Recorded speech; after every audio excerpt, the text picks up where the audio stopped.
Cordial saludo, tutora y compañeros. Mi nombre es Karen Estefanía Hernández. Este es el curso de Contratación Pública y Privada del periodo 16-4 del 2021 y esta es la fase 5, diferencias y similitudes entre el contrato público y privado.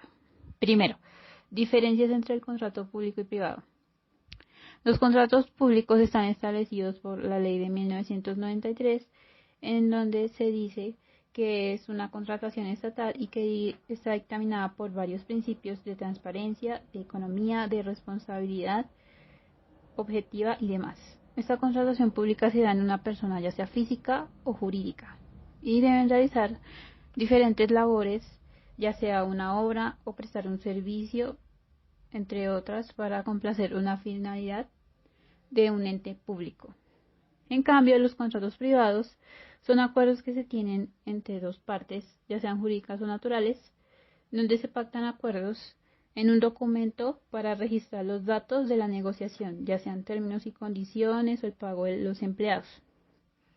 Hay diferentes tipos de contratos de acuerdo a cuál sea la responsabilidad económica. Una de las diferencias que existen entre estos dos contratos es que la contratación pública hay varios postulantes interesados en adquirir esta licitación y deben ser sujetos a unas determinadas condiciones que establecen cada una de las entidades del Estado. En cambio, en los contratos privados llegan a un mutuo acuerdo entre las partes involucradas, en donde se llega a unas determinadas condiciones flexibles. Segundo, partes del contrato público y privado. En el sector público se encuentra el órgano de la contratación, que puede llegar a ser el que tramita la licitación y adjudica el contrato. También se encuentra el contratista, que en el ámbito público se pueden contratar personas ya sea físicas o jurídicas en donde tengan la capacidad de trabajar en una labor administrativa. Y también se encuentra el interventor, que es la persona encargada que vigila las actividades que se realizan en estas acciones de contratación, como la legalidad y la transparencia. En el sector privado se presentan de la siguiente manera.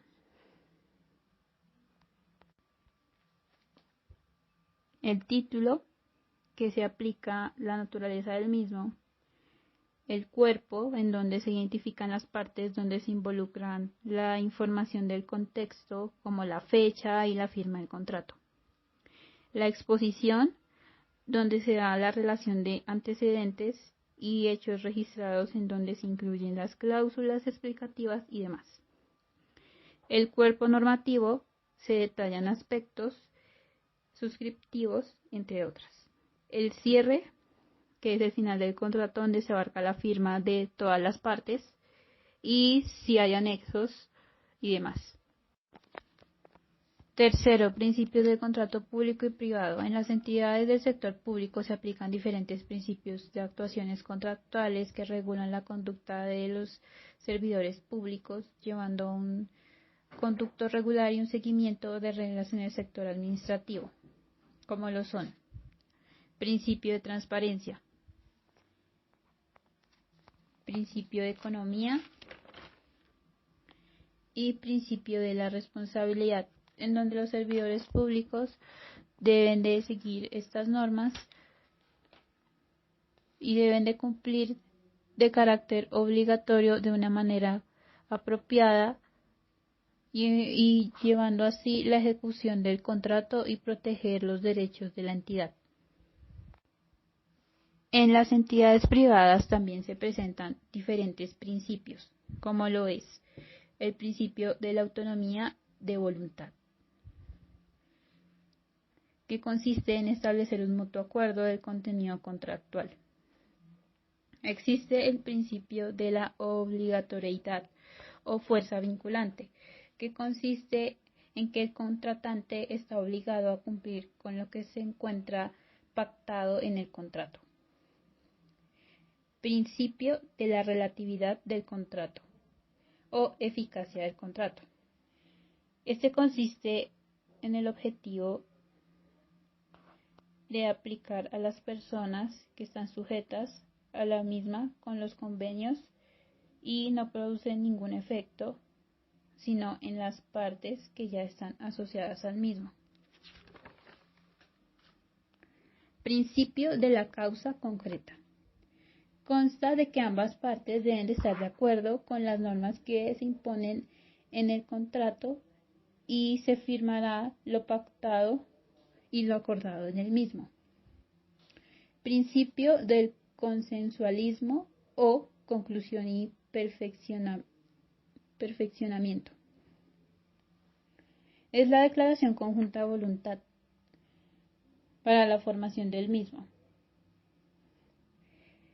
También se encuentra el principio de sociabilidad o solidaridad. Determina una limitación de autonomía y de libertad. Este principio genera un amortiguamiento sobre la voluntad de las partes. También se encuentra el principio de inalterabilidad. Es un principio que determina las partes y que están obligadas a que se mantenga lo pactado en el contrato. Y por último, el principio de eficiencia. Tiene relación con la relatividad jurídica, que supone un sistema asignando los recursos que garantice una apropiación adecuada y que se reconozca la asignación de los recursos. Cuarto, tipos de clasificación de contrato público y privado. En las entidades públicas existen diferentes tipos de procesos de contratación, como lo son: contrato de consultoría, son los que tienen que ver con la ejecución de diferentes proyectos de inversión, de estudios y diagnóstico. Contrato de suministro es un tipo de contrato que se celebra por medio de un proceso del cual un proveedor se dispone a realizar en el tiempo una determinada serie de prestaciones a cambio de un pago. Contrato o préstamo de uso. Este comprende un proceso de que una persona entrega a otra un inmueble para que se haga uso del mismo. Contrato de compraventa de bienes o muebles. Este define que las dos partes deben de tener un acuerdo y dar un objeto y la otra parte debe pagar el dinero del precio del mismo. Contrato de prestación de servicios de defensa judicial. Corresponde a los contratos que se celebran en las entidades estatales, cuando estas son arrendatarias. Contrato de prestación de servicios. Consiste cuando una persona es contratada para desarrollar dichas actividades y desarrolle determinadas labores.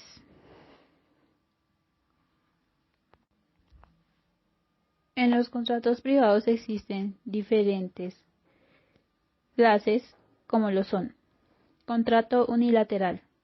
Es un contrato que está obligado en una parte, mientras que la otra parte no tiene ninguna obligación. Contrato bilateral. Es aquel en el que ambas partes tienen la misma obligación, así como lo es un contrato de compraventa. Gratuito.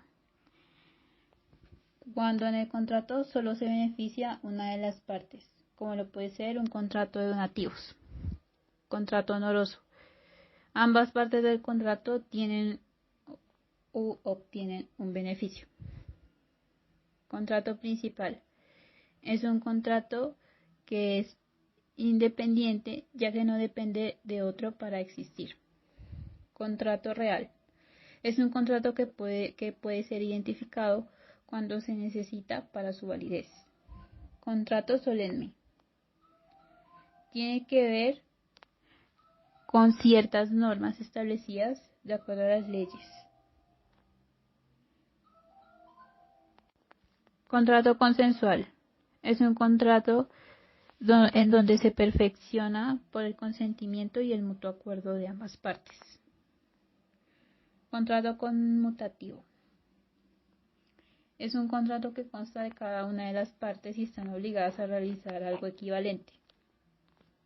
Cuarto, responsabilidad por incumplimiento del contrato en las entidades públicas y privadas.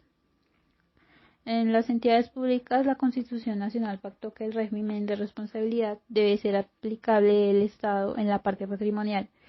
Significa que el Estado asumirá total responsabilidad patrimonial por los daños antijurídicos que le sean imputables o que sean causados por acciones a la omisión de autoridades públicas. En cambio, en los contratos privados, las consecuencias se pueden producir por incumplimiento de los contratos, ya sea por el cumplimiento forzoso o de un equivalente económico, como en su caso puede ser una indemnización de daños o perjuicios. Un contrato puede ser por incumplimiento de ambas partes, y en caso de que esto pueda llegar a ocurrir, se debe proceder de la mejor manera posible para solucionar dicho problema. Siempre se debe mirar el artículo 1546 del Código Civil, en donde se establezca resolución del contrato y el cumplimiento del contrato. Sexto, la aplicación del principio de igualdad de interés general y particular. El principio de igualdad es aquel que posee un carácter racional, ya que establece unos principios en donde los grupos se encuentran de carácter similar en un punto de vista fáctico, y establece que ambas partes deben ser contratadas por igualdad y con los mismos derechos a la hora de formalizar un contrato ante la ley. Ese principio impone una obligación donde se ofrece un trato similar para ambas partes involucradas. Interés público. Se identifica por el bien de la comunidad en general y no tanto por el estatal ni del gobierno. El interés particular tiene como objetivo dichos acontecimientos en los cuales las personas no están conformes y solicitan una petición para una pronta solución.